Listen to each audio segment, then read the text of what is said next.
Oggi è una bellissima giornata. Alberto Trentini è finalmente libero.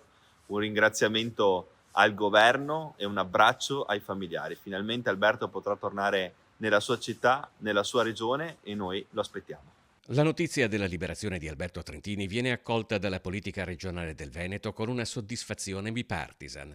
Il calvario di questo giovane del Lido di Venezia, incarcerato senza accuse formali per oltre un anno a Caracas, è stato seguito passo passo a Palazzo Ferrofini. Per 423 giorni abbiamo dovuto vedere il nostro Alberto Trentini incarcerato ingiustamente senza nessuna motivazione. Quello che è accaduto con la presa di Maduro, il crollo di questa presidenza, la sua deportazione negli Stati Uniti con le accuse che noi abbiamo sentito dire rispetto a quello che ha fatto rispetto al narcotraffico piuttosto che altro, ha sicuramente agevolato e accelerato la liberazione di Trentini. Alessio Amorosin di Liga Veneta Repubblica però ha presentato in regione una risoluzione proprio sulle conseguenze delle violazioni del diritto internazionale commesse dagli Stati Uniti in Venezuela. La gioia di questa liberazione non ci deve far perdere così una meditazione, una considerazione sul fatto che Trump ha posto in essere un atto gravemente destabilizzante, pericoloso. La Cina potrebbe adesso trovarsi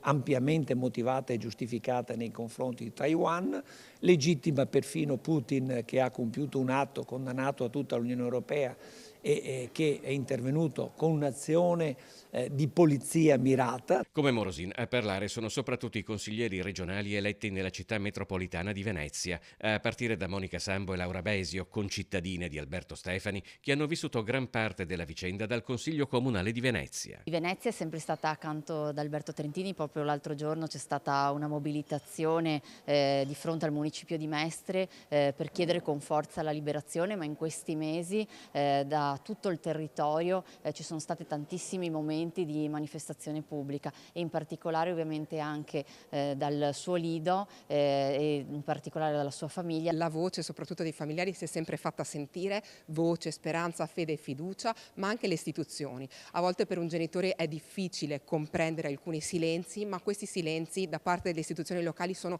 fondamentali per costruire dei solidi rapporti ed avere dei risultati come questo. Una volta esauriti i festeggiamenti per il rientro di Alberto, già si prospetta però una riflessione più ampia sui rischi che corrono i nostri corregionali partecipando ad iniziative pur meritorie in contesti internazionali poco sicuri. Non è il primo caso che non si capisce quello che avviene dall'altra parte del mondo. Abbiamo visto da così a peggio come il caso Regeni ad esempio.